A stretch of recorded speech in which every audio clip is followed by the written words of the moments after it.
hold down tank, but other than that, kind of with an a odd small duck. gun, and it has a lot of DPM available towards it as well. If you don't focus it down, we saw it at the EU finals. He actually did like 2k damage, and I'm gonna be boosting him into a forward position here. This is interesting from Kazna crew. Yeah, well, there's some holddowns that he can play over towards J8, J9 over there where he can spot, and that they'll have guns back up ready to cover him. But it doesn't look like DiNG are actually going to push over in that direction, so I don't know that having him out there is really going to be effective. And if the fight takes place elsewhere, he's going to be too slow to be able to get his gun back into the fight, so it could just basically be a tier 8 completely out of the fight. Indeed, but they are putting him in the bushes here, so he's kind of playing bait. They know with the HP of that tier 8 heavy tank, it's going to be a while before they get to focus him down. He's going to be playing that position, but then you can see that this is not their play. They are going for the right option here. The double E5 and even that Object 430 version 2, such low profile, he can sit on that cap as well at one point. Yep, so what do you say this is some of that mind game stuff that we were talking about earlier as far as Kazna crew bringing the same lineup but doing something different just to kind of mess with the heads of the opponent? Yeah, that's what we talked about. Bring the same lineup but do something completely different. But then there's a team like DiNG, they're like, yeah, we don't care if you do something different. We're going to go for our standard anyways. Yeah, right. And we saw a good bit of that from Apex during the regular season in NA. They go, we don't need to break out anything else. We're just going to run our standard sets, and it's going to be better than whatever you're playing against us. They weren't so fortunate today, though. You could say that much, yes, indeed. Now Hulk trying to spot anything here as Maraka will be getting onto this capture circle in his E5. There we go. Started that one off. He does get spotted out, obviously, by Durs, but this is a good position for DiNG, especially with the positions that Kazna crew have taken.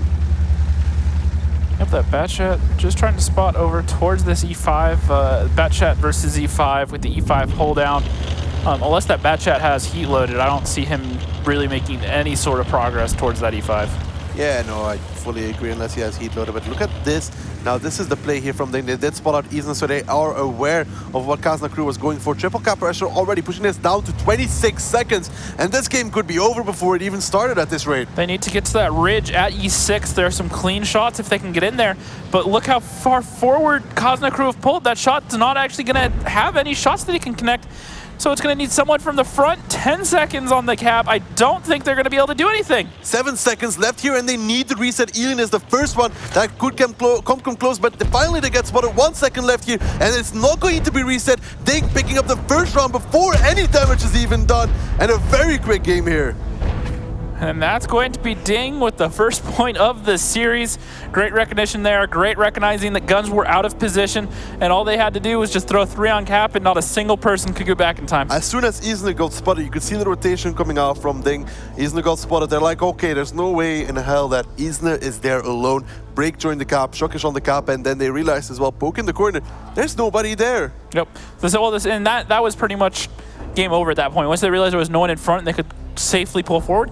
If there was something in front of them that made them be afraid to pull forward, they have to stay in that F line, and then once all those bad shots from Kazna crew get to that little ridge that I was talking about, there are some shots they could have got.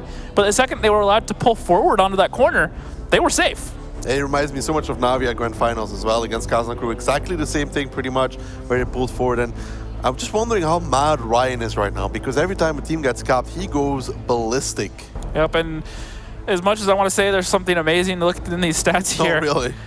The damage done pretty much was meaningless. No one went down, with just a couple trades, blow for blow, in a couple different areas. But at the end of the day, this could all be zeros as far as I'm concerned, the way that round played out. Yeah, exactly. It's so typical for Kazna crew as well. Like, this is not the first time they failed to reset on Moravanka, and they've fallen for it again. And these kind of rounds are really bad for you as a team. You're like, what are we doing? What are we doing exactly? How do we not reset the base? Yep.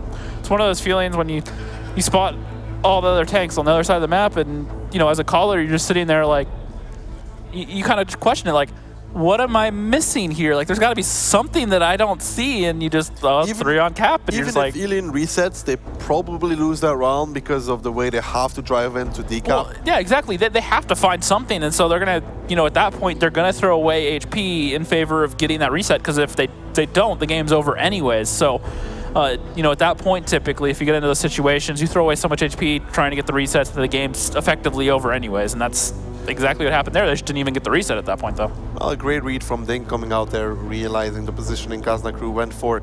Easily getting spotted there was a big factor in that one. I don't think if he didn't get spotted, I don't think they would have gone just straight away for that 3-man cap. Now, he was rotating before he got spotted, so they didn't actually know he was over there until they had decided to rotate out, and they got, I guess you could say, almost lazy to a certain extent by trying to cheat across the south end of that town instead of hugging the red line and getting down there, and that arguably cost them the game. Arguably indeed, and second round here, Moravanka, I think will be defending, and they could already put themselves 2-0 here. I mean, it's very hard to attack Kazna crew, not making any changes from their attack against Eclipse. And once again, just bringing the same lineup now.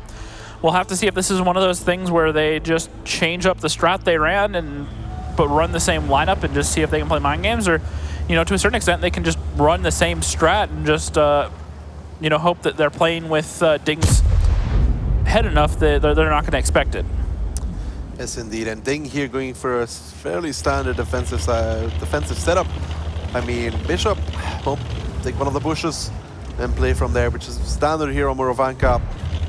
Break going for a spotting run, takes a shot there.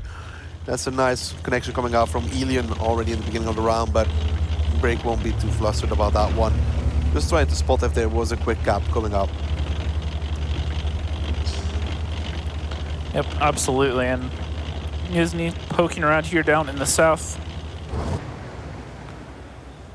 I mean, this is very reminiscent of what they did against Eclipse, other than Stefan was with that RU251, now he is in the one line.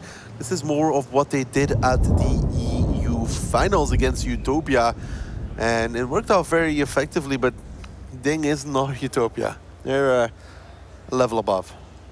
Yep, absolutely, and look at the 113 positioned over at B1. Yep. That's kind of an interesting position for him. What they did at the EU finals as well. I think he pushed up later on, but he positioned himself in E1 later on, I think, so he could shoot the E5 every time that he tried, you know, when the E5 goes over the one line, so he could shoot them in the back pretty much the entire time.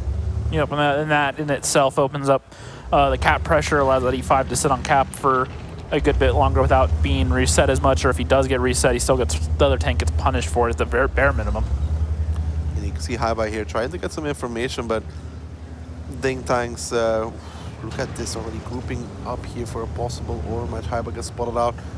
Let's see if they do decide to go for this. This could be very crucial. Meritorious structure positive, just waiting for Haiba to make the mistake. Yeah, I think they're waiting for him to get a little bit closer to cap maybe before they really commit to that. I don't think they have any intel on where those bad chats are sitting in the town right now, and they would be able to pretty quickly get their gun in there, but they're just going to push around now and focus out Haiba. He does get his frontal armor towards them, so he's going to be really hard to dig out right there, and it's going to buy enough time for these tanks to rotate in. Is it though? Because he goes down already towards Hooknik, and realistically the damage they've taken for this is minimal. I mean, they've taken some on every single one of their bad shots. Yes, they are down in HP, but that E5, that meat shield, that frontal armor, it's gone for Kazna crew already. Yep, and now this leaves them in a very awkward situation as far as the only tank they can really move forward to really apply any cap pressure is the 113, really. You could put a bat on cap, but they'll just do the same thing and they'll go through that bat shot in no time. If they move the 113 over there towards cap, then they have no presence on the one line and nothing stopping that E5 from getting resets. So good play from DiNG. A little bit lucky that E5 was almost, that almost turned disastrous trying to kill him.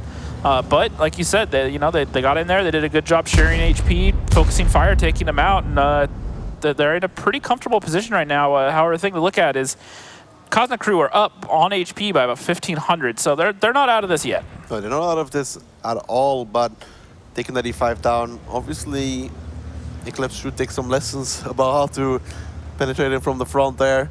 DiNG did not struggle that much with it. Yeah, definitely not. That was a very frustrating game to watch. You're just you're sitting there and there's multiple tanks starting at the E5 and you're just like, are you guys even firing right now? But just unlucky. You see here Breakneck with the 4-3 resolution, master race. This is just, I mean, they're just playing around now. They have taken a lot of damage on a lot of tanks, but that's one of the strengths of DiNG. I mean, they can keep every single gun alive. And if they can get some more of Kazna crew out, then it could start being a good position here. Now Stefan is forced to push up because, you know, they've lost Haiba. He's dead. Yep, and so they're sitting in a pretty good position right now. However, that 113 still reasonably isolated over there. Well, he's actually moved all the way down here, but the problem is they don't know where Bishop is right now. And they don't have anyone. Yeah, they don't have anyone in position to really even deal with him. So he'll provide all the intel they need there. And if Kazna crew try to do anything, I think at this point DiNG will be ready for it. Yeah, indeed. I don't think they're going to be finding Bishop anytime soon. And Thurs took some damage as well. And this is the thing. I think DiNG is going to start chipping away that HP slowly but steady here from Kazna crew, because Kazna crew obviously has to make the peaks, has to make the rotations. That's where that HP gap will start diminishing rather quickly if Kazna crew give the potential. You know, looking at the positions here from Kazna crew, not that DiNG would know this for certain, but wouldn't you say a fair play at this point would just be to push around on the south end of the peninsula here and just focus out Stefan? They know he's there. And then there aren't really too many guns in position to support him. Those guns up on the north won't have shots that far down. They only have to worry about the ones over towards the east. So they could, in theory, isolate the 113 and get a second pick for relatively minimal damage. Yeah, indeed, but I don't think they're going to be going for that one, as, you know, they know that some of the bad shots are half HP, and if they don't kill Stefan quickly, it becomes a little bit of a mess, and then, you know, they can start losing bad shots. They know when currently they're in the defensive position, they probably know they're down a little bit in HP, and they want to make it even before they go for any more plays. And Bishop got spotted. Yep. Very fortunate scout run from that RU-251. Managed to get to the building before he got picked off. And that's just going to be another tank down for DiNG, and now they're down by about 2,000 HP. Still even on guns. Actually, as I say that, Kazna crew lose another. Yeah, Meritorious picks up Eason, and I think they're going for Stefan now as he gets pushed on from all sides. He should be going down quickly as well. There's going to be the second heavy tank down for Kazna. Now just 4 tanks left standing. They do trade Meritorious in return, but guns here still in favor of DiNG, but the HP drastically for Kazna. Yep, still by about a 2,000 HP difference at this point, but Kazna are pulling all their tanks back and regrouping. They're getting on their second clips, trying to figure out how to close out this round. Indeed, and now again they have to reposition, you know, with 4 tanks alive. That's the thing though, DiNG keeping a lot of guns in the game here, having 5 left, Shokish on a mere 3 HP, Break on 35, but they're alive.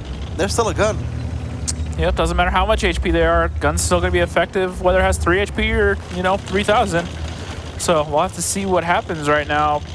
Now, what I do like about Kazna crew is they've pulled everything back, they've gotten into their second clips, and they're reapproaching from a different angle. Durs is moving out to the north, probably going to show up around B1, maybe push down the 1 line, get involved there, and the rest of them are just chilling outside the F line right now. Looks like they're trying to possibly find an isolation on that IS-7. Yeah, I don't think they expect a Maraka to be that far pushed up, and now Huknik in that E5 will probably get into support of his IS-7. Maraka just playing here, he can't really get away from this, and I don't think Kazna crew is going to let that E5, that IS-7 survive. Vetso is coming for him here as Durs is pushing at the same time. And I think Maraka just fires, so he should going down here any second. He's trying to push forward, but Durs finish him off. Now Vetso is coming over, trying to make a kill onto Huknik. 1 more shot on that E5 is all they need. He only tracks him though, takes a shot in return. They do get Breakneck, and now guns in favor of Kazna crew. HP as well. There's 3 quick kills in a row. Positive finally comes in, kills Alien. Diplomat now off on reload as well. Positive goes down as well, and it's just Shokish left standing on 3 HP and no commander. Kazna crew, they're gonna make it even. I don't even think he can reload in time at this point. Well, yeah, not in time to cap, or to stop the cap anyways, so. Well, he has 28 seconds left right now. And there is, I think... It's gonna be close. I think he reloads just before the cap timer hits, but it's almost an impossible task at this point to get the kills. I mean, he needs 2 shots for Vetso, 1 shot for Diplomat. It looks like he's a second late, actually. So unless he goes in for some sort of ram, I don't see the reset coming out here. And the ram would be certain death anyways at this point with 3 HP. Let's see. Shokish almost has reload available. 3 seconds left here. Diplomat spots him out. He should be getting the shot here. Shokish comes over. Base gets captured. Kazna crew, they pick up the round, making it all even here. Shokish goes down towards Diplomat in the end. He's going to be glad to get that kill on his former team captain. And that was good from Kazna crew. Yeah, overall it was just very, very solid play. You know, I didn't like losing Haiba for almost free. They weren't really in position to punish any sort of push. I mean, they got some damage, but they weren't able to track anyone. They weren't able to get any kills, and they didn't make it easy on themselves trying to close out that round by leaving that many guns alive, despite being low HP. It's still, you have to worry about it, because Batchats especially, even if they're alive on low HP, doesn't take a whole lot of time for them to pump out, you know, a lot of shots and really punish you. Maraka being in that position as well, really not beneficial towards him. I think he got one shot off, then went down. Positive here, together with Meritorious, trying to make the plays, but then there's Alien Vetso, Diplomat, Stefan, and Durs quickly following them. Yep, all doing what they could, but just, you know, for as far as positive and Meritorious goes, just wasn't enough to really claw that out. They you know, did what they could, but... That one shot Maraka did onto Alien was the only shot he managed to do in that entire round. Not ideal for your i7 player. No, not at all. And, you know, he got focused out pretty hard as well, though, as well as Haiba, who only got off 2 shots in that whole engagement, which is arguably one more than he should have, but he was able to, you know, angle his armor just enough, and those Batchats, you know, firing the APCR shells weren't really able to get those consistent pens even on the lower plate, so difficult nonetheless. Yeah, indeed, but it's kind of what we expected, both teams picking up their round. I mean, not on the side we expect them to pick it up, but still. Yeah, winning on attack on Muro, it's an interesting trend nonetheless. Not something that we've actually even seen today. It's pretty much gone to the defense for most times, except for that previous Eclipse Kazna crew match. Yeah, that went towards Kazna crew as well, so showing the attack on Morvanka, they can do it. But now moving into our next map, who do you give the advantage to, you think? That depends on what the next map is. I'm trying to remember off the top of my head. I think it was Prokhorovka. If it's Prokhorovka, in that case, then thinking about it, Kazna crew have played it a good bit today. I wasn't overly impressed with what I saw out of them on it. I think DiNG still have that very solid game plan. They keep everything together. They don't really make any sort of blind pushes. And overall, I just liked how they played. They were very controlling.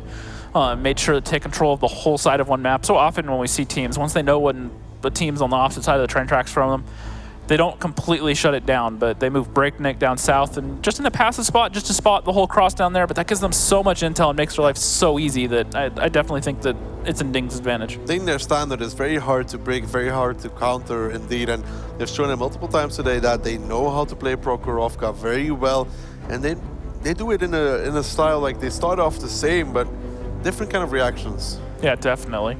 And then, you know, the Kazna crew, they played it pretty well earlier today. Played all right, not pretty well, but well enough to get the wins. But overall, I was more impressed by just how DiNG executed. Yeah, indeed, and I think it's again onto DiNG. I think this map could possibly be 2-0 in their favor, depending on how it plays out. If Kazna crew did figure out a counter towards that defense coming out from DiNG, and looks like both these teams are almost getting ready. We have the lineup, so let's take a look. Prokhorovka here. DiNG, have they changed it up on the attack? Don't think so. No, neither has Kazna on the defense. Yeah, neither team switching lineups. Once again, we've already talked about this multiple times. You know, bring the same lineup and then just do something different and play with them. Because the second you start making lineup changes, it kind of telegraphs or can telegraph what you're trying to do or what you may do. And so it kind of gives the other team a little bit of an advantage if they can get into position ahead of time. Not the case right now. They know that they have, you know, multiple options, a lot of different strats they can run. As we say that, both teams deploying. It is DiNG attacking first right now, and once again doing the same thing they did earlier, just taking map control all over the place, sending positive over to the hill, sending a couple tanks down to the south end of the one line, and also sending some tanks just straight up to the middle. And we'll have to see if Bishop and Breakneck can get the same amount of intel as they did versus Eclipse. Yeah. Bishop here does not spot out Isna like Wallhacks was able to do, so Isna will be getting in that spot. And double batch out there on that A-line position for Kazna. That is something we haven't seen before. Bishop here just letting off some spotting checks. Has to be careful though, not overextend. Diplomat there in the I7, just playing at the standard position. So far, so good for both these teams, but you know, Vetso, and they have one more batch shot there as well, I think. And Bishop takes the first shot though.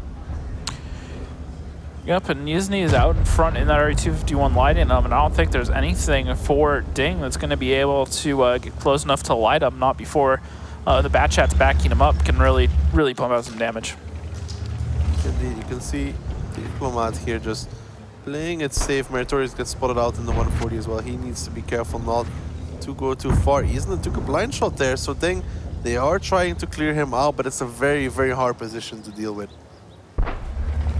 Yep, absolutely, and Diplomat's still just working this ridge, and I do like what he's doing because he's making it very, very hard for DiNG to kind of move around, which is what they were doing so well earlier, and you could argue they were being let do earlier, you know, just flex around and use the control of the map that they have to really open up another team. And looking at the defense now out of Kazna crew, look at the positions there, and besides having tanks over on the 1 line and that E5 at B6, they also have tanks sitting super passive along A7 and A8. So we'll have to see what happens. It's just so split. In the meantime, Haba taking a shot. Isna taking another blind shot and puts him down towards a 1-shot, and his blind firing from DiNG is incredible right now. I mean, Isna really getting wrecked in this round. It's never been spotted, and he's just trying to dodge the shots, but so far it's really not worked out for him. Yep, and looking for some more shots, but opting to not fire anymore after the shots they were firing stopped being lit. They just ended up being not there and going straight through the bushes, which is so frustrating. You think you get a blind fire shot, you don't see any smoke, you don't see the shell travel past the bush, and then you fire another shot, and all of a sudden it's just straight through and there's nothing there anymore. Positive here, going for his usual towards the hill rotation. We've seen him play this multiple times. Break and Mrakar just playing alongside those Rich, and I mean, this game here definitely in favor of DiNG. They've already pushed Kazna crew back without really knowing it, back very far back down into that 1-2 line, and at one point if they wanted they could push Mrakar down there, for example, try to clear it that way, and I think Kazna crew, they're not in the greatest of positions right now. Yep, and they've actually pulled the tanks out from the 8-9 line, and they're shifting them along the red line right now towards B2 to join up with the rest of their team. We're gonna have to see if DiNG does decide to fall for this play. We've seen them before though. They always send in Bishop first, so they will get a lot of information if they do so like they did before. Now, I don't know, Kazna crew, I don't think that's gonna work out for them. You know, just like against B Gaming, Bishop will be going first, and you know, the tier 8 light tank, it is expendable. Yep, well, if there's a tank you're going to throw away to try to get some intel, the tier 8's arguably the best one to do. I don't think there's really any arguing about it. Indeed, Bishop just continuing to try and make spotting runs, realizes he's not getting spotted anymore. Positive gets the information on the eastern side of the map, realizes there's nobody there either. Well, they could still be an A0, but now slowly but surely DiNG is starting to converge onto that 1-2 line position. And it's going to be interesting to see how much damage they can do for trading that tier 8 light tank, which is bound to happen at one point. Yeah, well, he's just going to push up right now. Looks like he might duck into the bull. Yeah, he does. He pokes out, spots around, and drops into the bull at E3. But now when DiNG is starting to push up, you can expect Bishop to go more aggressive as well. Editorius will be getting into position, and I'm worried for Kazna crew at this point. Yeah, definitely, they're already down on HP by about 1,000, and just ever so slightly DiNG just creeping up and creeping up, but Bishop still hasn't actually committed down that 2 line. If you look at it, there's only 4 minutes and 45 seconds left on the clock right now. It's 4 minutes and 45 seconds for Kazna crew to try to find a way to just hold on to this round. But DiNG, you have to think, are going to start forcing cap pressure here and really forcing them into their gun pretty soon. Either that, or they're gonna find this group sitting at B2, and all hell's gonna break loose. Yeah, Bishop lets off a shot. He gets spotted. Elian makes a shot, does not get spotted for that one. Obviously in cover, so some information there being gained by the side of DiNG. That's probably still pushed Bishop down at one point. He just doesn't have to fire this time. Because I think if he doesn't fire, he probably doesn't get spotted either. Yep, multiple guns have moved up to cover him, and actually it's not going to be Bishop that's going to push forward in light. It's going to be Meritorious in the Object 140. And the timing here is very crucial, though. Look at Kazna crew, they're running across the A-line. They're pretty much sacking Isna at this point, and is it worth it? Well, we'll find out. I mean, Breakneck takes a shot here that is his gunner gone, and now they need to be ready to support Marakar if they need to. Isna will let off a shot soon, I think, onto Meritorious, because he knows he's going to get spotted. Looking for the shot, but he did get the goes shot. down. He did get the shot, though. It went down as we expected. Yeah, but now Kazna crew are just basically dead even on HP, despite being a gun down. Breakneck and Bishop have both taken a significant amount of damage for DiNG, so bounce coming off a Diplomat, I7 versus I7. However, at this point, it looks like they have taken control of that one line. Yeah, indeed. And now they can start pushing Bishop back onto that cap, and this is a great position for DiNG, really. All angles of the map covered. There is Haiba, though, in that E5 that they have to deal with as well at one point. But there's positive here. Look at the information he's getting. Even less of a shot. The bad shot from Kazna goes save the red Stefan there, but the amount of information Positive is getting for them at this point is so crucial. He will be repositioning, but look at DiNG. They're coming closer and closer to the guns here from Kazna crew. I think they want to take down Haiba, already Meritorious in that northern side. And let's see how many shots it takes them to finish off this E5. Already 722 taken by Haiba. Now the shots need to start coming in, and he's on fire. He'll be going down. Great stuff here from DiNG. And so far, no real return fire from Kazna crew. Finally, Meritorious is taking some, but the guns from Kazna crew, they're a little bit late, and now they will get punished for making every single one of those peaks. Yep, and they're just getting picked apart every which way right now. They started off extremely passive. They tried to make some clever rotations around the south, but DiNG have done just such a great job at reading it and have just really punished them at every little step. Yeah, but look how far pushed up Positive is as well already. He's already in D8, 9, and this is just really bad for Kazna crew. They're all stuck in that AB line, and DiNG have read them as a book this round. It's only a matter of time before they come to close out the game. Yes, the HP is even, but the angles for DiNG are so superior that it is almost impossible for them to recover. Yeah, definitely, and they have a huge number of guns alive that Kazna crew don't. So as long as Kazna crew pick up a couple kills here quickly onto Elian and Stefan, this round's effectively over at that point. Now, they are starting to get some cap pressure just to really make Kazna crew worry, but I don't know that that's going to be a huge factor. Breakneck actually on 400 HP, poking up and over, does take one shot, and he does actually go down. Now another bad shot of Positive sitting here looking for what shots he can find. Cap's going on all this time. 10 seconds left now. Hooknik picks up Durs. Vetso, Ilin, Stefan still standing, but with 8 seconds left, I don't think they'll be getting back to this cap anytime soon as Vetso takes a shot, crossing that rail down to a one shot. 2 seconds, 1 second, and DiNG will put them 2-1 here over Kazna crew. Well played. In the end, they read Kazna crew very well, and those angles were just by far superior. Yep, and I really like what DiNG did there. They played the time, they slowed things down, and they just did everything very calculated. They felt them out one angle at a time. They made that first run down the one line. They knew that there was some tanks there. They tried to spot them again, gave up on that, and they shifted over towards the other side of the map, saw if they could clear that, got some tanks over there, and then once they figured out they were up on that red line, they just moved in from all angles. Kazna crew kind of got left with nowhere to go because there was guns on both sides at that point. Yeah, that E5 didn't survive very long this time. Haibag was set on fire, and yeah, it just goes down at that point. There's just not a whole lot he can do. Just reminiscent of the Eclipse match. Oh wait, no, it wasn't. It was the other way around. He stayed alive too long, but here, Diplomat, 4k damage, but Marakar as well, 3.5. Both these I7s having a great game. Meritorious as well. He's the one that pushed across that A line, and then Hooknik was the one that got most of the shots onto the back of Haiba. Yeah, exactly. Taking out guns quickly and taking them out of the fight is just so important, and you can't allow a tank to be alive for that long and to pump out so much damage. That's what bit Eclipse earlier in the rear, and DiNG, not a problem this time. They just took him down, but that can often be the difference between winning and losing a match, because not only is that HP that you're not dealing out, that's HP that your team's losing. So instead of being, say, 1,000 HP that guy gets off, if he's firing the whole time as well, that can turn into a 2,000 or 3,000 HP deficit that went on right there just because you bounced an extra shot or two. Yeah, Shokish likes to talk about how I'm a bad Guerrilla player on Prokhorovka, yet he did 0 damage. So That shall never be used against me again.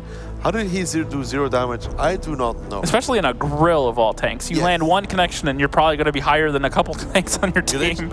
You pretty much just have to aim on them and shoot, and most likely you're going to pen that shot. Well, even the default APCR shells, it's like, what, 268 pen? Yeah, somewhere around there. Not sure exactly how much. It's pretty high even for the default shells. So, you know, the heat shells, I think, are 330 on top of that. So I don't like shooting heat on the grill. It just doesn't feel that good. Well, there are certain situations where it's useful, but when APCR has that high a pen, there's just not a whole lot of needs for it. Looking at the lineups here, that's a change. Kazna crew bringing 4 Batchats, an IS-7, and 2 T-10s. Rather interesting there. Meanwhile, DiNG coming in here with 3 Batchats, an STB, an IS-7, an RU-251, and a T-110 E5. They've played it a few times today already. We know what they're possibly going to do with that one. Kazna crew here, though, with the IS-7 and double T-10. 1-2 line push could be done, although, yeah, it could be done with the IS-7 up front, obviously. But there's also could be a potential for a quick Eastern Village play. Yep, well, we're actually going to see the heavies head straight up the middle and the Batchats push over towards the 8-9 line. One strat we saw during the regular season in North America that I really liked, I believe it was actually out of Apex.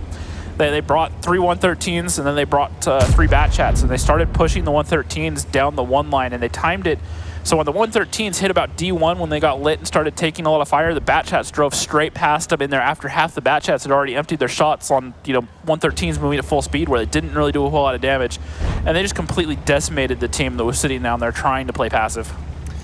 Yeah, perhaps there's a potential here. Bishop does get spotted out, and he sees some of the heavies here. Just wondering what kind of play Kazna crew is going to go for, because obviously they've left it heavies kind of out in the open, like you said.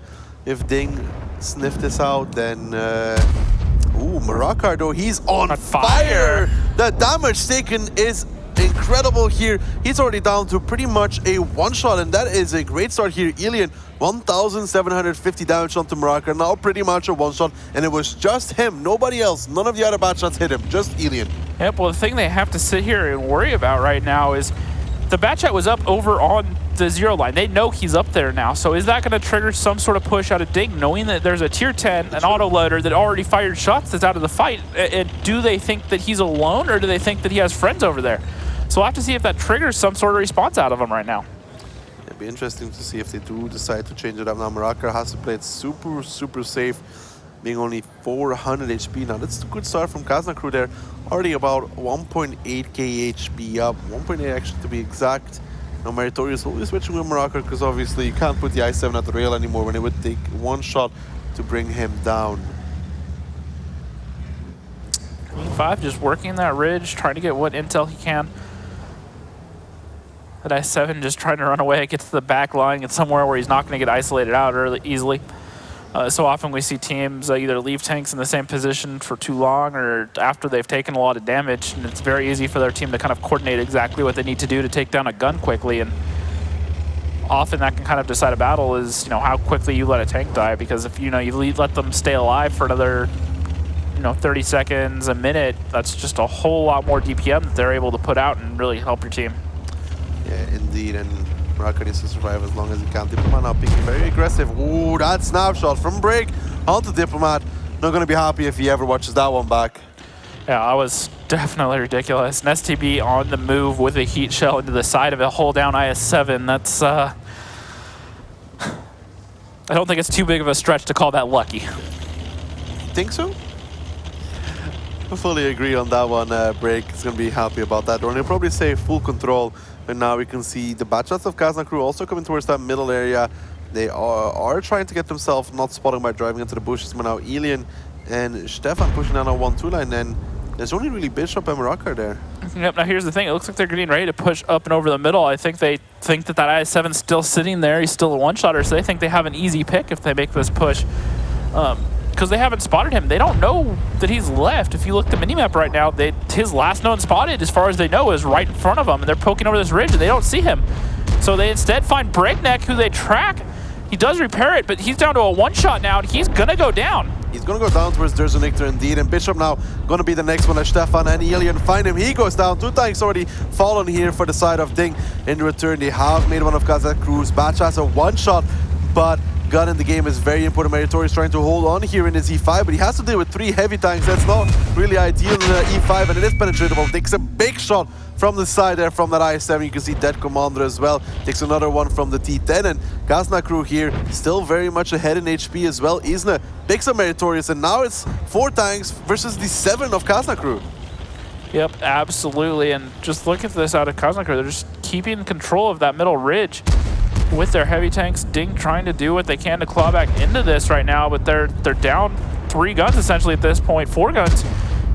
Should be able to pick up that IS-7, but T10, excuse me, but still not in a great position right now. No, not indeed, but all the batches of Kazna crew are on reload, so there is the potential here for maybe something. Shocker still has 3 shots available, does not connect it, but there the batches from Kazna crew, they know that they can chase down these players from DiNG, as they will have reload available before them. Elian picks up Hulknik already. Shocker is probably going to be the next one to follow, as he loses most of his time down to a 1-shot now. Elian is going to go for positive. 1 more shot for him is needed.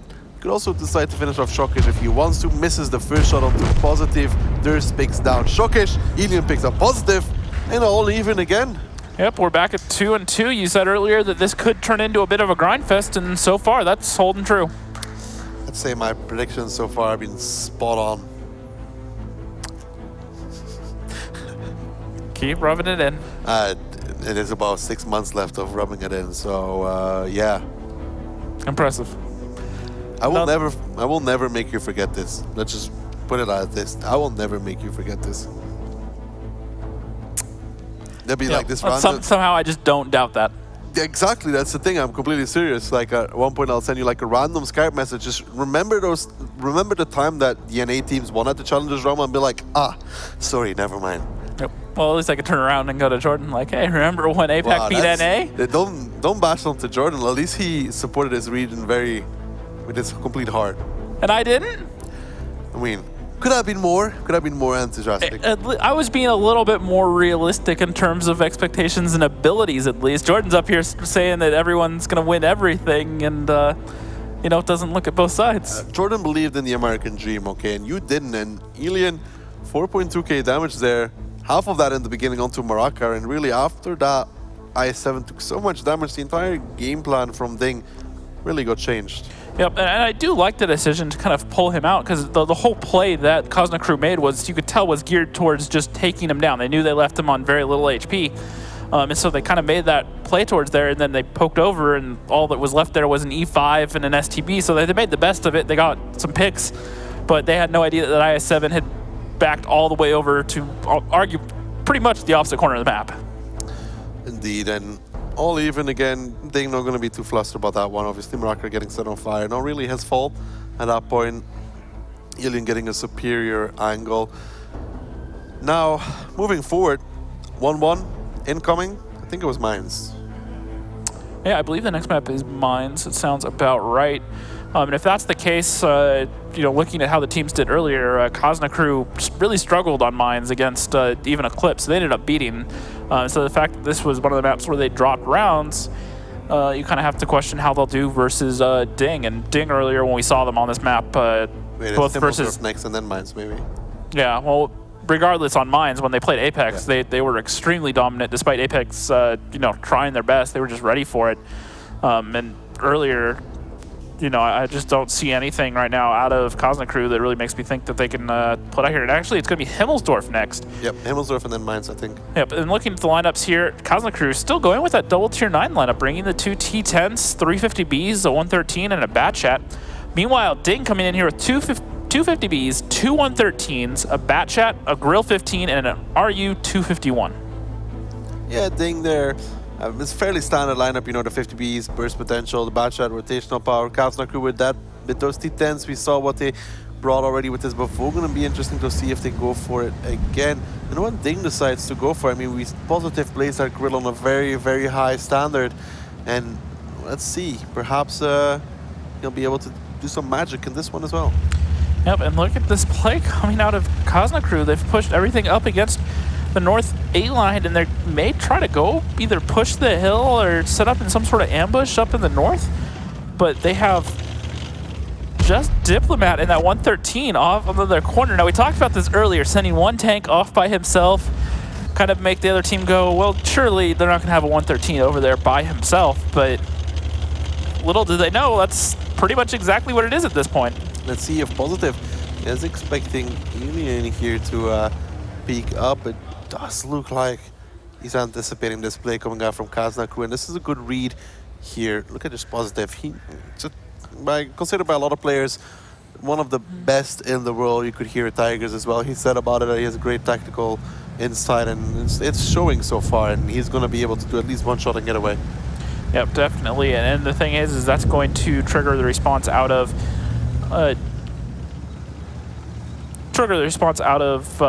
DiNG right now. They'll understand that the guns are split. They have some stuff up on the hill, and so we may see them either shift over towards that one cap and try to push in and take that quickly and try to get some cap pressure going and make Kazna crew have to drive back and retake that cap, or it may just trigger a simple push up the 8-liner across the courtyard. Indeed, and Positive is going to get some support now. The 50B is deciding to back off as well, not wanting to take the fight there, realizing that no matter what, they can only come out disadvantaged. I mean, thinking 750, Positive will just get away, and I think Alien just took a little bit of damage. This position for Diplomat is really not all that great because of the 1-1-1-3 stop of the third. Let's see Bishop versus Alien. Battle of the Ages. I mean, these 50Bs have backed up really far of both of them, and now Alien is starting to run, but I mean, if DiNG is in a position to punish this, it does look like they're going to go for it. Yep, and Positive and Meritorious haven't been spotted yet, just Bishop. So they're going to sit up here, but I don't think they realize that Kazna crew is just giving up on the whole thing. Now they're all the way up against the red line, making sure they don't get spotted as they leave. But I think Shakas may still have lit a couple of them, and he actually does. He's lit a lot of them. He's lit all of them.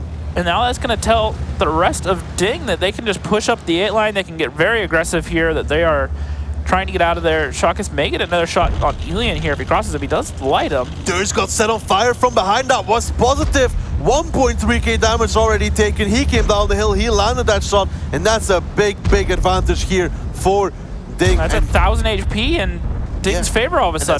That's another shot here, but not connected on the grill. Just critical track damage there, so a little bit unlucky. Bishop did go down to low HP, but this is such good trades for DiNG at this point. And there's in the driving seat, but down goes Bishop. That was unnecessary. And some shots going off towards Positive. Finally, a positive trade for Kazna crew. But the damage has already been done. They're down by about 500, and they lost their tier 8 in the process as well. Yeah, indeed, and it really wasn't needed for Bishop to die there. Very, very sad that actually happened, but okay. It is recoverable. They know that the A-line is open. Shokish will now be going on the cap. Maraka covering that D-line. Kazna crew, with this position they have, it's really not looking that good for them. Especially because Positive has that good position. They have 8-line covered, they have D-line covered, and it becomes very hard to retake this cap at this point. And just look at the positions that DiNG are taking up here. They have a lot of their guns focused towards B4, but they have enough guns in the south that once they close, they'll know they're there. Yeah, but look at this already, 50Bs unloading some shots onto Diplomat, and now 113. Positive now joining them as well. Diplomat will be trying to get a shot, and there we go. The 50Bs now from Kazna crew also pushing across. I don't think they're aware of the amount of forces there available from DiNG though. Now they get the memo. There's 3 tanks there starting to trade here. Vetsu already dropping pretty low, and DiNG, I don't think this is a favorable trade for Kazna whatsoever. Vetsu goes down. Now the 113 from Maraka and Breakneck for shooting from those windows area. There's the entirety of DiNG have relocated to deal with those 50Bs from Kazna crew. Yep, great stuff there out of both teams, but Kazna crew coming out the worst right now. Just a great response and understanding by DiNG. They understood where they could really pump out a lot of damage. They gave up a couple tanks towards cap, but in the process, they have just pumped out so much damage on Kazna crew. Ooh, Haima makes a peek, and Maraka punishes for it. He picks him up. Now Stefan goes down towards Breakneck as well, and DiNG coming out with the correct response. Really great stuff from them, reacting completely to what Kazna crew was doing. Weren't prepared for those 50Bs to push across. Positive and his buddies Hulknik and Meritorious were just waiting for that, and then Breakneck came to join them as well. Kazna crew, it's fair to say, did not go for the correct play there. Yep, absolutely, and DiNG up by about 4,000 HP at this point. are just heading towards this cap, getting tanks on from multiple sides, using the Batchat up on the top corner of A7. But they've left the rest of their guns sitting down here along the south end of the 7 line, ready to receive stuff either coming from the courtyard, like Positive is sitting here and going to get most likely a huge shot off towards Diplomat or Yezny. Meanwhile, the cap pressure is building up slowly, just over halfway, 30 seconds left.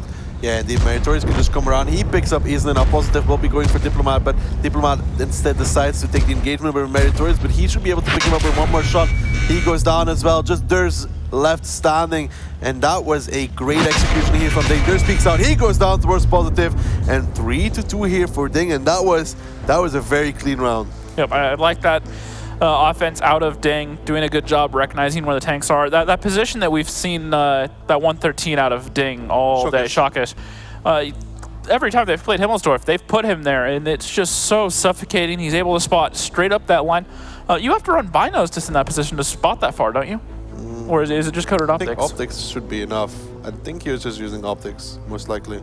No, because I know the opposite ledge over towards about D4, D5, if you run, say, a T62A with binos, you can spot all the way down south, just past the church down in the south, and you can get some good shots off that way. I haven't actually seen it in the opposite way, not at least recently anyways. And looking at the damage here, Positive, 3,200 damage in that grill 15, not the highest amount we've seen so far today, but when you have people behind you like Meritorious, in that 50B doing 3,100, Shockus in that 113 at 2,400. Doesn't really matter. You're not, breaking any records. Not that great at all. It was a very positive performance from Positive. He wasn't very diplomatic as well. It was very shocking what he brought out in that round. As Ryan gives me the stare of that, he's about to break my neck. Wow. Wow. That's all I got to say to that one. I'll give you props for that one here. We have that internal competition with Ryan, and he always facepalms when the puns come out. He doesn't like it. He doesn't like it, but sometimes you have to bring them. Well, I'm always good for a good pun.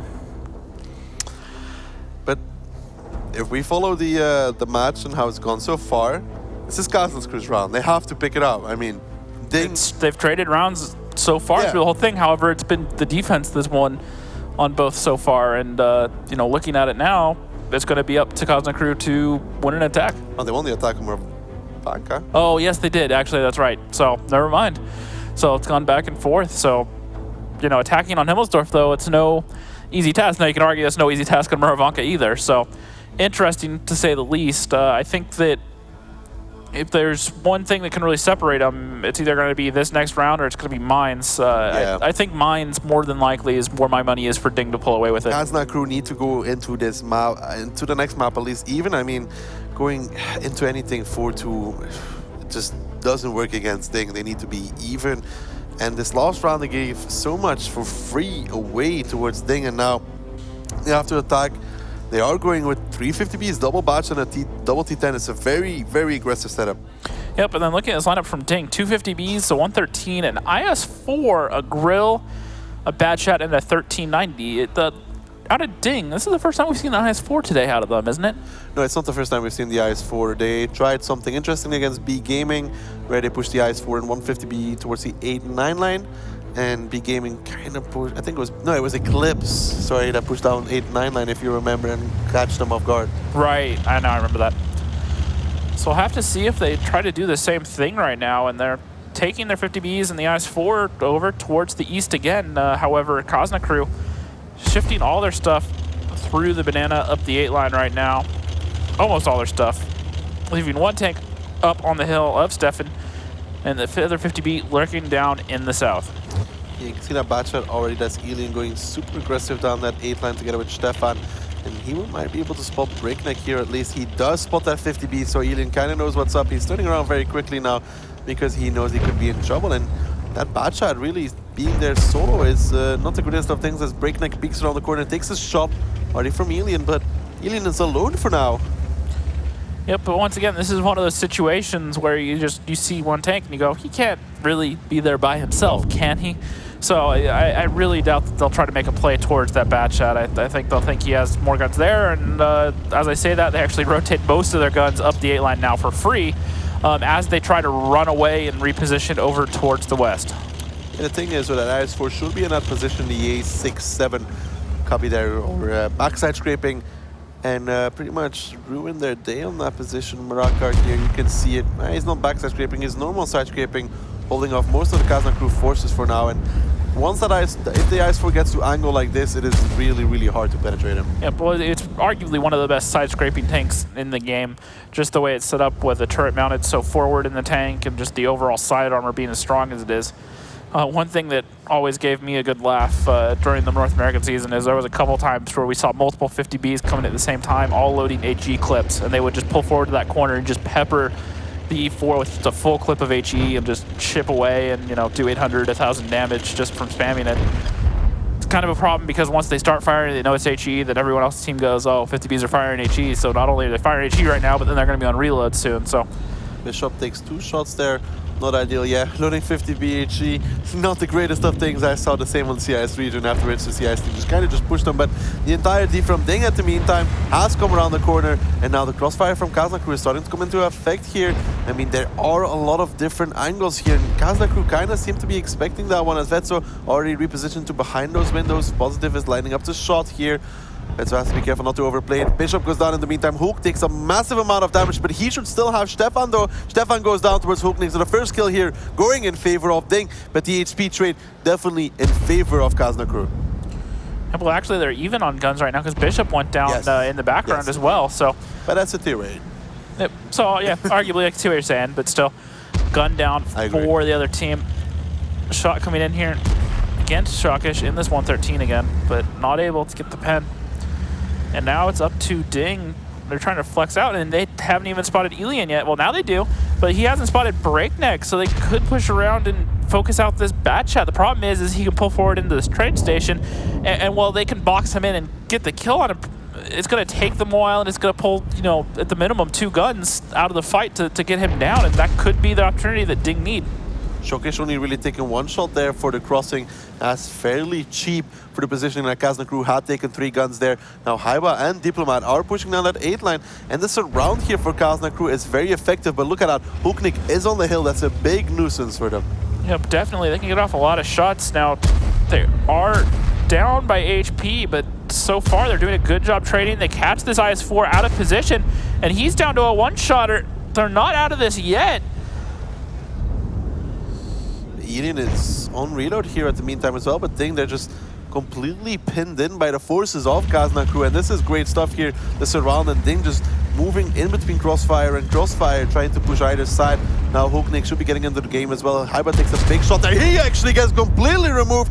What a massive overextension there from Haiba. Pretty much evening the game. Great. No idea why he just did that. Great focus fire as well to punish that. They were all sitting there looking at the corner, and they all made their shots count, despite most of them being on the move still on top of that. So good stuff there out of DiNG. Might be the little opportunity they need to get back into this fight. Indeed, Meritorious is the one with HP here. He needs to peek that corner well. He doesn't necessarily have to, but I think Positive would like him to, as Mary edges himself forwards. And there is Vet, so he takes a lot of damage for that Meritorious though. 806 already taken. There's 350 Bs there, pretty much waiting for him to make a mistake. But still, Huknik being on the hill. As I say that, Elian picks him up. Again, these small little mistakes are really changing the game. Yep, absolutely. And this 50B just sitting here trying to hold the 8 line, looking for some shots. But I don't know that he's going to find them. And this is going to leave DiNG in not the greatest position. If it holds out like this, then the trend that we were talking about is going to hold true with teams just going even on the maps. Well, here comes Shockish and Meritorious. They're going for Isna in that T10. He gets tracked on the corner. The damage taken is severe, though. Elian is there as well. Isna might be trying to get Meritorious in that 50B, but he could pay with his life for that. Shockish probably will be trying to play against him. And, I mean, at this point, DiNG is trying to hold on as desperately as they can. Diplomat picks up Marakar, though, so that's a big thing. At the same time, Vetso takes a big shot from Positive, and they double the HP up here. Isna tries to make the shot against Shockish, doesn't connect it. Elian has one more. He needs to connect it if he wants to take down Shockish. The angle right now is not that great, though. Break actually picks up Diplomat, and it's still doable here for DiNG. Isna comes around. He picks up Shockish, though. Meritorious is on reload right now, and it's 3 guns against the 4 of Kazna crew. Yep, and it doesn't look like DiNG are going to have any way back into this. They kept punishing Kazna crew. They kept trying to find a way in. And Kazna crew gave them a few little openings, but just not enough to get a firm foothold back into the match. Indeed, Positive here trying to make a play. He's going to peek around the corner. Can he pick it up? Isna is the first. Yes, he can. 644 takes down Isna. I mean, 8 seconds left on reload. There's the potential here for a play to get a bit break, but the problem is there's their Nictor being on 1,251 HP. If Break can get at least 1 or 2 shots onto him, make him a one-shot for Positive. No, he can't, as Durs comes around the corner and picks him up. So that potential play is now removed as well. Yep, Positive just backing up towards the hill with his gun pointed towards any possible direction, really, that Kazna could come from, unless they had rotated over the hill, but they haven't yet, so not a factor. He's just backing up, and he's actually going to pull back forward. I'm not sure why he didn't commit all the way back to the hill. That's probably the most survivable angle he could have played, but he's going to commit in and hope to find a tank alone. He doesn't really have the HP to deal with more than one, or if he comes across the 50B with 1250, this is great, there's left. He could catch Vetso off guard here. Positive comes around the corner. He spots him out. Can he pick up Vetso? He's now turning around. Vetso is a one-shot. I think he just tracked him. Positive did not connect the shot. That's very important. Yes, he just tracked Vetso. If he picks him up, then becomes a 2-on-1, and it is doable, but now with Durs being so much HP, I don't think it's possible anymore. I would feel a lot more optimistic about it if Durs wasn't a two-shotter, essentially. If they were all one-shotters, then absolutely he could probably pull that off, but being a two-shotter from the grill, that's 4 shots he'd have to put out, and that would require a huge misplay by Kazna. Hey, if Positive picks up Vetso, then, you know, with the amount of time left, they need to put at least one guy on the cap. There's the potential for something magical. Yep, but Kazna crew were able to close it out, and they were able to regroup. They got extremely lucky that that 50B didn't get picked off, but Durs over there had the HP, pulled forward, got the first tracking shot, and then was able to finish him off. So overall, you have to like the play out of Kazna crew. Definitely a bit sloppy at times, threw away a few tanks they really didn't need to, you know, just needless pokes. But, you know, if you look at it, at the end of the game, though, it's Kazna crew that even it up, and that's going to be 3-3 going into our 4th map, which, as we talked about, I believe is Mines. Yes, indeed. Alien there, great plays from him, but Positive trying to do what he could as well. And Kazna crew realistically took very long to close out that game, and they had a crossfire the entire time pretty much onto DiNG. They had them where they wanted them. They had the rotations read as well, but peaks like the one from Haiba is what almost changed this game around, like full HP going down in less than 3 seconds. Yep, and like I said, it's just risks that don't really need to be taken to a certain extent. And once again, and you know, while it was great focus fire out of Kazna, or not out of Kazna, out of DiNG, it was also arguably a little bit lucky because the grill and the 50B were both moving at full speed when they snapped those shots off. So extremely lucky they all connected along with that IS-4, but once again, they got the guns down that they needed to, and they almost clawed back into it. It wasn't out of the realm of possibility. Could have been even a little bit closer, even if they had won it, but a few little things just didn't happen. I really would have liked to see what happened with Positive there, if he just ended up tracking the 50B. It's the only way either just track shot, because Vetso should have been long around the corner if he didn't track him. Yeah, fair. It must have been a track shot. Yep. So we're right, last map being Mines. Now, looking at the last match between Kazna crew and Eclipse, Kazna really struggled on Mines. It was bad, honestly. Like, an entire setup with the 4 TDs didn't really work out. I mean, maybe a little bit lucky that Eclipse did decide to go for that RD again, but it's something they did against DiNG as well. So they had that RD, they saw the TDs, and they reacted to it. Yeah, but I kind of think that basically what Kazna crew did, I would argue, is just a giant block of cheese is what that strat was, especially the 183. No, I can see what they're going for. Make them, you know, force the cap pressure, put them in areas where they can get the resets anyways, and just punish them when they make those pushes. They try to push down the 1 line or push the hill. Anything they make, you know, it's going to be probably a couple batch shots that basically get deleted between, you know, the other TDs and the 183, because the 183 can pretty much single-handedly just delete a batch shot in 1 click. We saw him delete Master Pupil at one point. Yeah, exactly, and so. You know, you can kind of see what they're going for, but it's extremely hard to pull off just because you need to make every single shot count. Well, yeah, talking about TDs, doesn't seem like Kazna crew is about to stop bringing them just yet, as they bring double grill T30. No FV183 this time, though. And DiNG is actually playing with RD. Yeah, 4 bat chats, 2 TVPs, and a Lorraine 155. So it'll be interesting to see what they do. No, those grills are fast enough that they could get into a position to essentially counter out any sort of boost that DiNG do while they're attacking, but the boosts don't seem to be in the cards right now for DiNG, at least early on. They're just going to take the hill, and as I say that, they're actually going to take the climb along the backside with 3 of their bat jets. Yeah, Breaking Positive here going for the quick version, Shock going for the longer version. All 3 showcasing that they can do the climbs if required. So Murakar and Hulk just covering any possible approach here. And they should realize that, oh, the object first 2 actually got spotted and already taken a lot of damage here. There's down to half HP, not what Kazna wanted. Yep, no, not at all. But you kind of have to wonder, well, once again, we've talked about it. Why bring this 430 V2 for being out here? Now, low profile, good camo, but not good enough camo to avoid being spotted by a bat chat.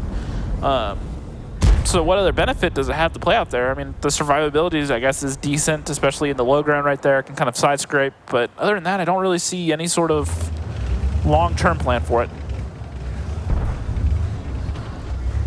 You see the TVP getting spotted out. That's Hulknik. He kind of realized, yeah, he's already blinking where he's spotted from H1, realizing that there is somebody there. The thing here is, though, that Haiba and that T-57 heavy. I mean, Farty gets into position. Yep, fortunately for him, they're not yet, but the Batchots are pushing over towards that 1 line. So if they can get down there and at least control E1, then we might see they already moved to somewhere where he can possibly find a shot on some of those guns. But that's actually not what's going to happen. He's just going to back out. I think they're going to try and boost him or climb him. Yep, they're going to boost him right now. They got Breakneck behind them. They're going right up against the red line. They're going to get him right up there. Can you do that climb solo in a bat chat? Yeah. Super easy even at this point. Kind of just go for the red line, and it's hard to explain, but it's not that difficult at this point. I'm going to have to see what kind of angles Meritorious can get from here, though. There must be a reason for him to be boosted up. Let's see if he can hit Alien. I don't think so. He is starting to look towards that position of Isna. Perhaps there's a potential that he can hit that T-30 over there. Ooh, Gorilla gets spotted. He needs to go safe now. Diplomat in that Gorilla. Meritorious lets off a shot. Close, but no cigar. And that's the downside to bringing that Lorraine. Already, it does not have really any sort of splash, even on the HE shells, as opposed to, say, an M40-43, which has a little bit of splash. Obviously not as a wider radius or as effective as a Tier 10, but obviously there's a difference between a Tier 8 and a Tier 10. But that Lorraine, if you can get a couple of direct hits or even some penetrations, it can really rack up the damage, and being quite a bit faster than a M40-43 definitely has its advantages on a map like Mines, where you really need to reposition to open up shots. They must have a reason that they put the Artie on that position. So, I mean, we're gonna have to see what exactly it is, and you can see Positive how far he's climbed up without anybody actually seeing him. Now, that's impressive. Part of it, I have to feel, is a safety thing. Being up there, it's going to be hard for people to get shots on them when they're close or making a push through the north. And the other thing is being in the raised position should make it a little bit easier to arc shells over certain things, like the rock formation right now. This T-30 sitting behind, and the first shot comes out there and I think he can hit misses. him. I actually think he can hit him the way the rock is shaped. It looks like the shell could be going down. Depending on the shot Meritorious gets on there, it could drop onto the engine deck, and that is certain death for a T-30 at least. Well, it's going to depend. The Lorraine having the lower alpha, even with the HE shells, I don't think it'll be enough to kill him, but it would soften him up a pretty significant amount. I think he would pen that T-30, wouldn't possibly kill him. Goes for another shot here.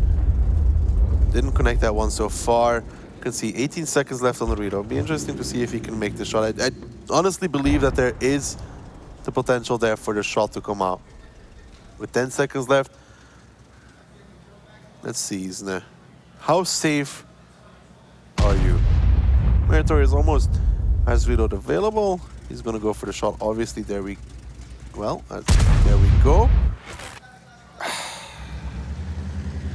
I mean, it must be the reason why they put him up there. They wouldn't put him up there if they didn't have a reason.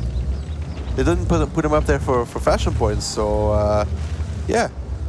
Breakneck is now pushing him down there and trading evenly with Elian for driving down that 1-2 line. It's not really an ideal situation whatsoever for Kazna crew. They should have done more. Eason obviously was not in a position anymore to provide any cover fire. Yep, and Hybo just sitting there on the T-57 as Breakneck is sitting here, spotting out, doing his calling duties, trying to figure out how to break this defense. They are running out of time, down to 430.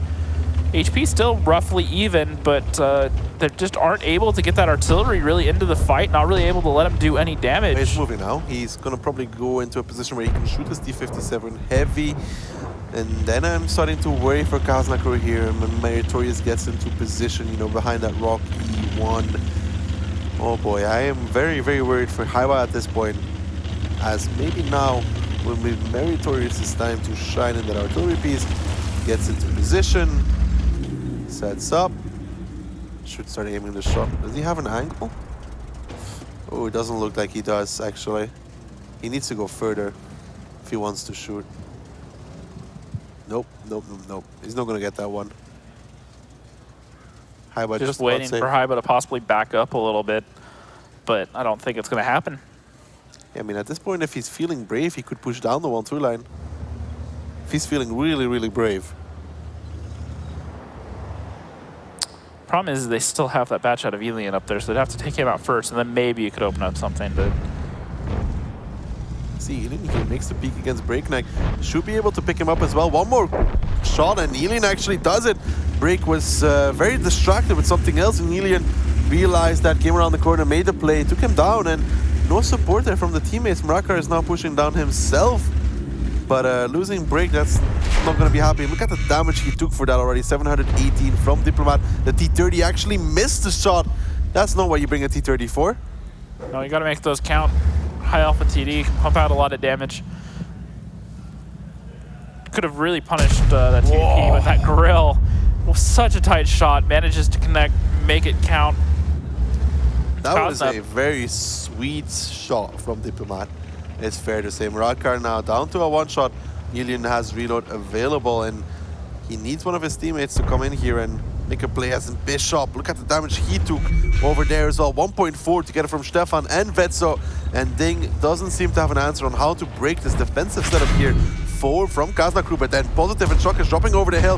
Shokic actually goes down already towards Vetsa. Haiba makes his clip onto the back with that batch shot as well. Marakar goes down towards Elian.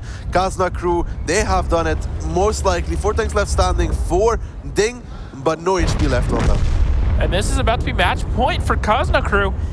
And now it's going to be the teams flipped. It's going to be DiNG that are going to have to defend and hold on for 10 minutes.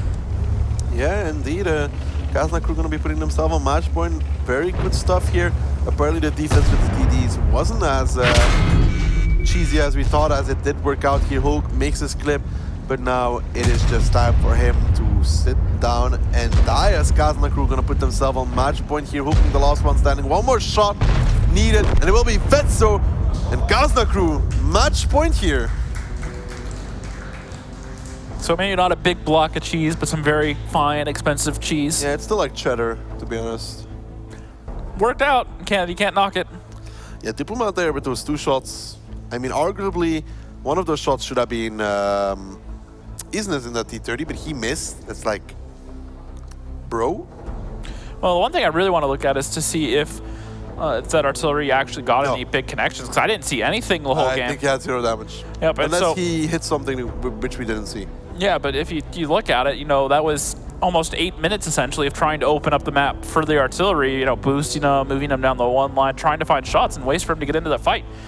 And he never made any sort of connection. So at that point, you got to sit there and it's kind of like, well, why did we waste 8 minutes trying to find shots for him when we could have been making some sort of other play maybe?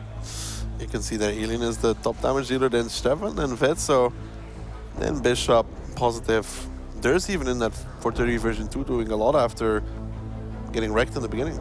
Yep, well, that often happens. You take a lot of damage early, so you got to play more passive, you back off, find a new position, and you're stuck playing kind of a second line role, but it doesn't mean that you can't you know, pump out a lot of damage while their stuff goes on, especially when those bad chats pushed over trying to kill Haiba in that T-57.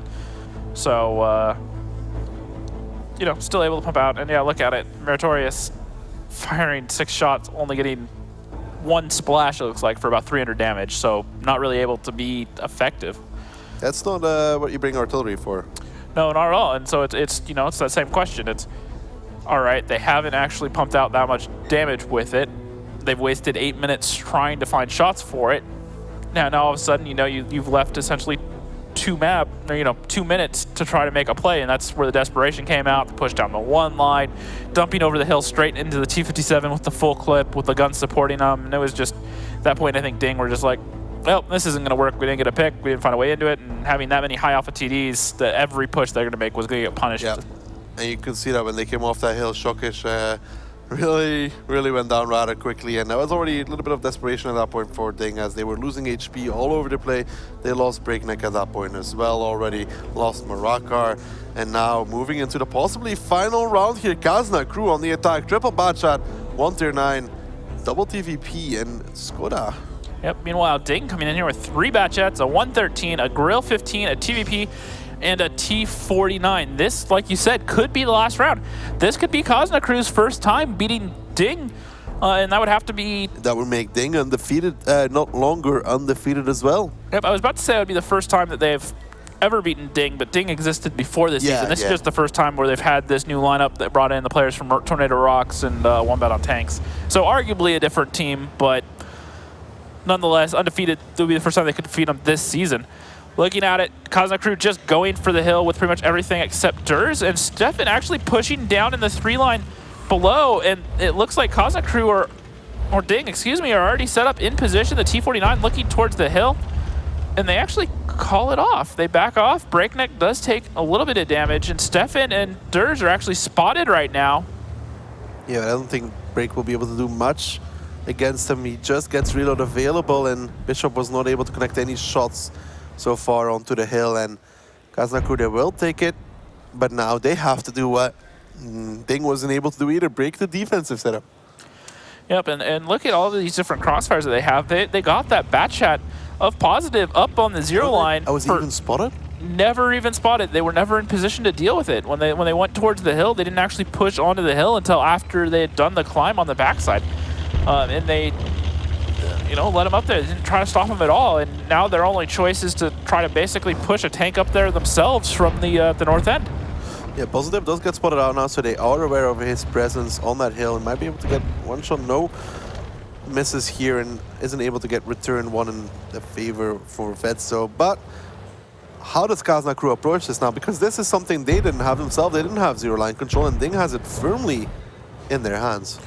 Yeah, I just don't see any real sort of opening, and they don't even have artillery to attempt to work down. Not that it worked for DiNG last game, but you got that. You do have a lot of flexibility, and you have that Skoda T50 on top of the TVPs, so making some sort of push, but that T49 gets deleted.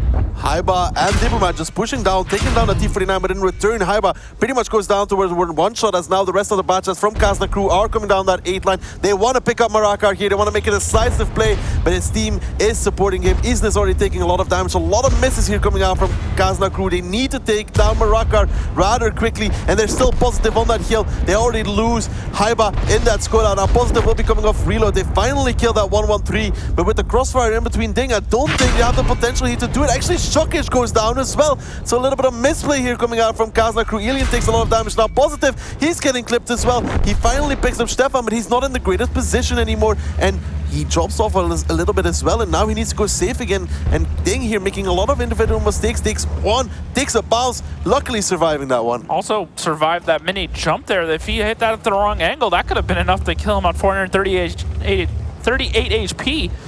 And looking at it right now, Kazna Crew not in the worst position ever. They have an extra gun alive right now. HP is still slightly in favor of DiNG.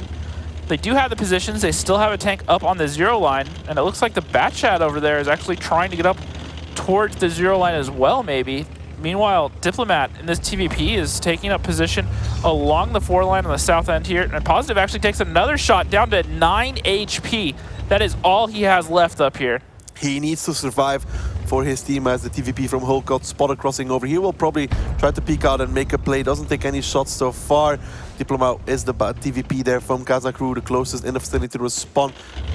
Is he going to go for it? Is who going to make the play? Break now gets spotted out by Alien as well, who's coming from the side. Diplomat comes over, already tracking Breakneck. One more shot will do the job. Break should go down here. Ooh, low roll, but Alien does finish him off, and now the Gorilla also getting shot from the side. 3 tanks left standing here between Kazna crew and that first seed. Meritorious picks up easily in return. Still 4 tanks left standing for Kazna crew, though Hulknik is on Wheeler. Vetso is coming in to clean him up, and I think Kazna crew, they're finally about to make DiNG defeated here in the New York Rumble. It took them a while. Revenge for the season finals pretty much. It depends on Positive, though. He's like, no, not just yet, but still so much HP available here for Kazna crew. Durs and Veko are both one-shots, so he could very easily even this out. Actually, Durs goes down now. Meritorious almost has reload available in his grill. He's going to try and take down Diplomat. He needs to get saved, though, as Alien is coming from behind. Alien starts clipping now. 2 more shots, 1 more shot. He takes down Meritorious, but he survives for now. But everybody's one-shot here, and Positive still has the upper position. It's now a 3v1, but they're all one-shots. It's all onto Positive against 3 tanks left standing from Kazna crew. This is about to hand DiNG them their first loss this entire season. Ooh, Positive gets spotted out here by Vetso, who just gets shells available. Positive goes in, he actually picks it up. What a great shot on the move now, a 2v1 here. Positive. Vetso realistically should have been able to get that shot, but he didn't. 9 HP and a dream. Can Positive force this into overtime, or can Kazna crew finally close out this game? Positive is spotted going for that, though. He turned around. Diplomat will be controlling that hill part. Alien now on the cap. That gives some information towards Positive. He's going to try and play it as passively as he can. He's now trying to reposition Diplomat, covering that northern side. Now Positive, he can do this for his team. I mean, is he going to go for the climb here? This is going to be... He's going to try. There is a climb on that area of the map. It's going to be interesting to see if he does. But he needs to not make sure. Diplomat's actually driven away. He could be proxlet, possibly. He doesn't have time to mess this up, and he needs to be careful, because if he falls off the hill, if he falls at the wrong angle, that's not 9 HP. That's not a lot to play with. Yeah, Diplomat here repositioning Positive. He did not make it. That's very crucial. If he did, he could have been able to clutch this round, and now he's going to reposition once more, and he knows there's 1 tank on the cap. He does not know where the second one is, though. Yeah, well, he doesn't realize that he could push up onto the hill basically undetected. Now, he doesn't know where Diplomat is, and Diplomat very smartly moved into a bush here where he can't really get spotted from anyway. He should have good vision in the south, so if Positive tried to push across there, he'd spot him and likely not be seen in return. 50 seconds here as Positive starts making his approach. He's going to do the climb here. Alien is looking towards that area. He's on the cap. He has 4 shots available. He's only going to realistically need 1 to take down Positive, and if he can pick up the kill here, though, Positive then has to be careful coming down that area. Alien versus Positive here. I'm going to have to see how that one works out. Diplomat's going to be late to the party. 80 cap points. 20 seconds left here before the base gets captured. There comes the shot. It's the boss! The boss! Positive picked it up! 1v1 as Alien did not connect the shot. And now 1 HP versus 9 HP. Positive, he is making the game changer here. From a 3v1 now down to a 1v1. Positive versus Diplomat. Batshot versus TVP. 8 HP separating themselves. And now Diplomat, he knows he needs to go for it. Positive has every advantage here. He has 1 HP. 1 HP and 9 HP. 2 minutes, 40 seconds, though, for Diplomat to play around with it. Positive now definitely in the advantage, though. Diplomat's going to have to make the play at 1 point cap. It's not an option at this point, as it would be very obvious for Positive what to go for at that point. Positive just needs to stay passive and just needs to stay calm right now. If he tries to do anything, Diplomat's just going to be waiting for him. The problem is Diplomat doesn't have the time. Try to do anything. I don't like this.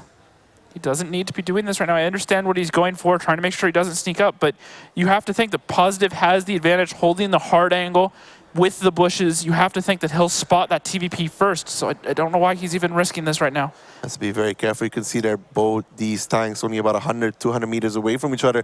There's the countdown, 1 minute 55 seconds before this final is going to go into a climax. Now he needs to go and get on cap right now, or he can't cap out. He has another 20 seconds to get over there.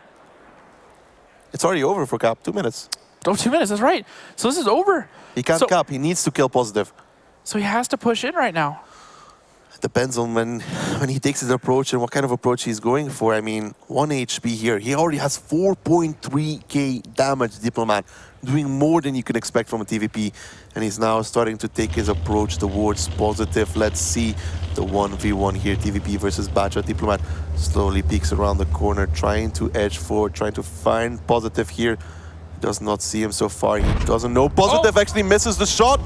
Diplomat does not take it, or positive. Diplomat misses the shot here. 1 HP versus 9 still. Both these two trying to get the angle here. Diplomat slowly edging forwards, trying to get the shot on Positive's turret here. Positive actually goes and spot. Positive picks out and he picks it up for his team. 3v1 clutch coming out from Positive. What a play. Wow. Just wow. Well, that got everybody alive, didn't it? I don't even believe what I just saw.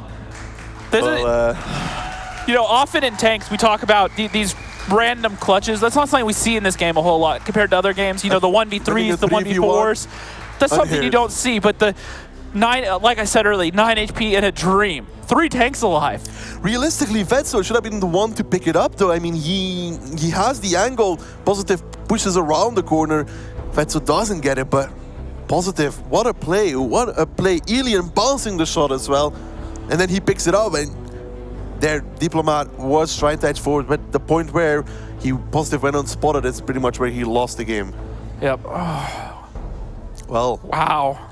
Just wow. And now it's going to force overtime right now. That doesn't even decide it. That just means that we're going to overtime now. Yeah, it felt a little bit reminiscent of the grand finals, you know. You can't script it better than this. You can't script it any better. And Kazna crew are going to be kicking themselves about that one. I mean, coming into a 3v1, you could hear how loud they were, thinking they pretty much had it, but Positive said no, no, no, proving why he is one of the best in the world. And it looks like they're actually going to take a timeout now.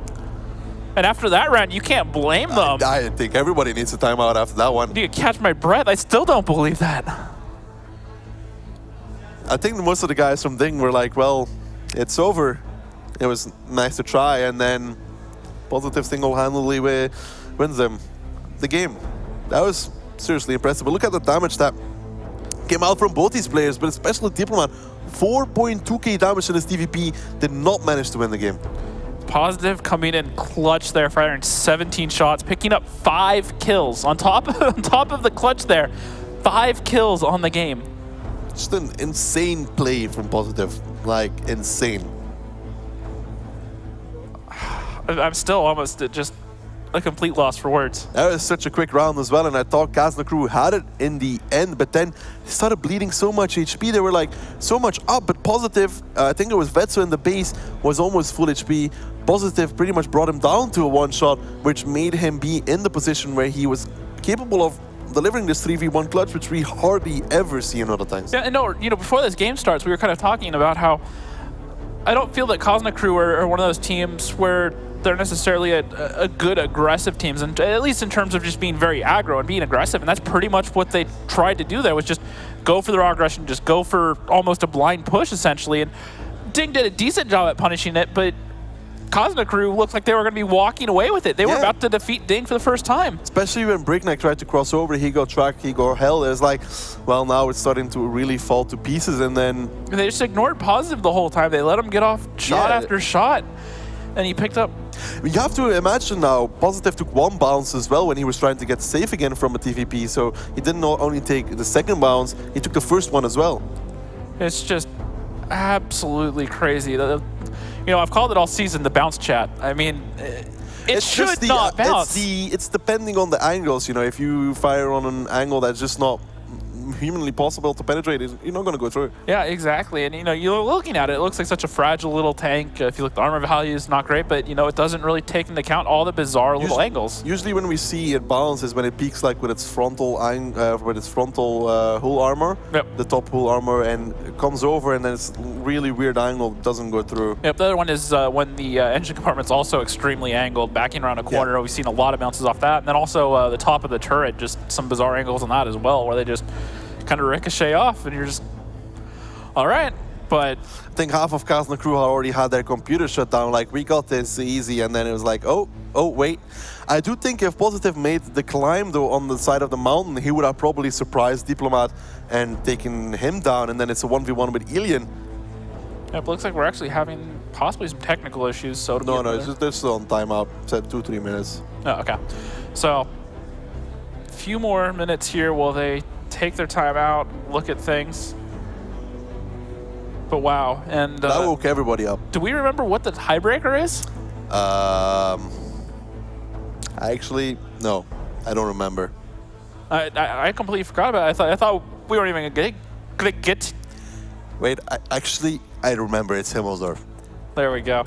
Yeah, I almost forgot about it at this point, just because that round, you know, that is a round fitting to just win everything. That was so good that it's just like, all right, just give DiNG the trophy almost to a certain extent. It's just like just give them the trophy. They won that round. They deserve it. Just give it the Positive. Everybody else just stand away. Positive, here, your trophy. You can have it. It's for you. You can go play Navi and Hellraisers by yourself because you almost don't need the rest of your team to a certain extent. And don't get me wrong, it took the rest of the team to set him up to do that, but still, that's just going above and beyond. The fact that he actually pulled that off is just amazing. And it's not, he was almost in a similar situation before on Himmelsdorf as well, if you remember, in the 3v1 over there, if he picked up bets. So there was the potential there for him to do it as well. And now he actually did it. And we talked about it, he is that kind of player that can change a game by himself. Yep, absolutely. And now they have to calm it down, you know, that's got to be a roller coaster of emotions. Just, oh, we don't have this. For DiNG, it's DiNG's on attack, so probably Kazna crew got to the decided side. Well, didn't Himmelsdorf go to the attacking team? Yeah, it did. So you'd have to argue that they already won one attack. You know, why not go for another? If you get to select the tiebreaker, wouldn't you always pick defense just to be sure that you have time working in your favor? To a certain extent, you could, but if you feel really confident in what you're doing, and you got to look at the day that they've had. They've been very successful in Himmelsdorf throughout the day. Pretty much every team they've played, they've pretty much been able to shut down. So if you're that confident in what you're doing, especially on attack, I don't really have too big a problem with it. Yeah, it's a little bit extra risky, but if you've had a plan that has been proven to work, and you know you've been doing it all day, you know, why not just ride that confidence, go with it, and just go for it. Yeah, talking about those emotions, most of Kazna crew were probably thinking, well, 3v1, we can't throw it possibly at this point, yet they've proven us that they can. Yep, and it's not the first time that Kazna have ever thrown a game before. Wow, it just makes, you're lucky all of them have their headsets on. Yeah, I know, right? But I'm sure they'll go back and watch it and go, oh, well, this NA caster, silly man. Wow.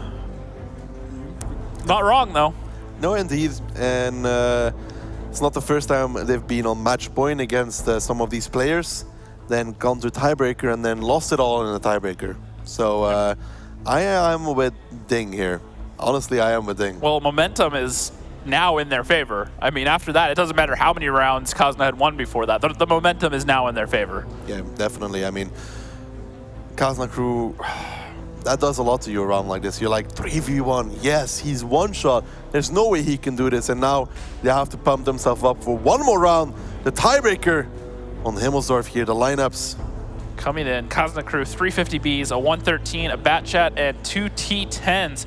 DiNG coming in here with 250Bs, 2 113s, a Grill, a Batchat, and an RU-251. Pretty much the same lineup they have used while attacking on this map all day long. Both these teams going for what they know best, and we'll be getting underway momentarily here for 100% the last round. Actually, they could draw, so let's not say that. It's extremely rare that it happens, but it could. Yeah, but you can jinx it. I kind of want to see it at this point. We've seen everything else today.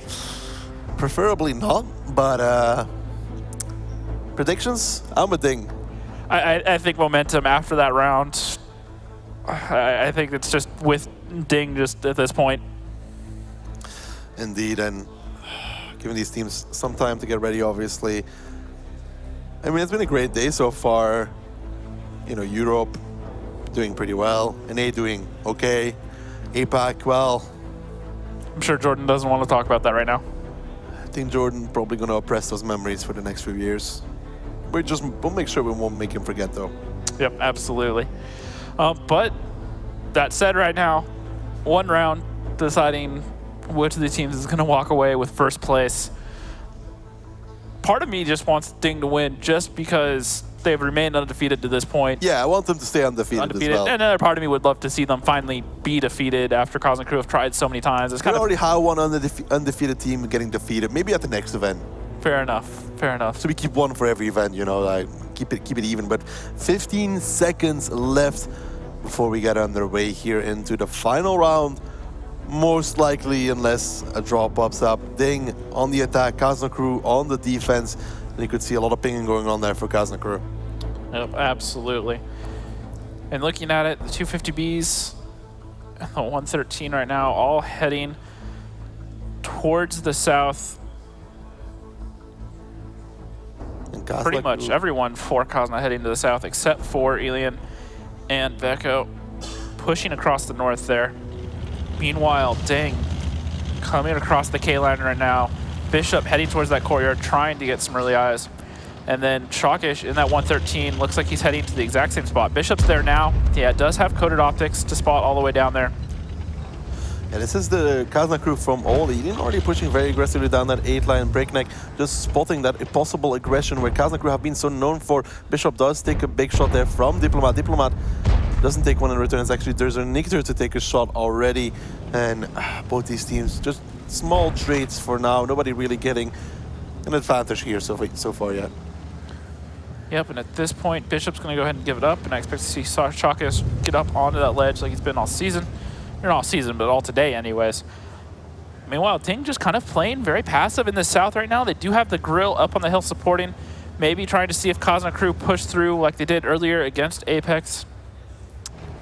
And they're moving here. tanks further south, so I wouldn't rule it out yet.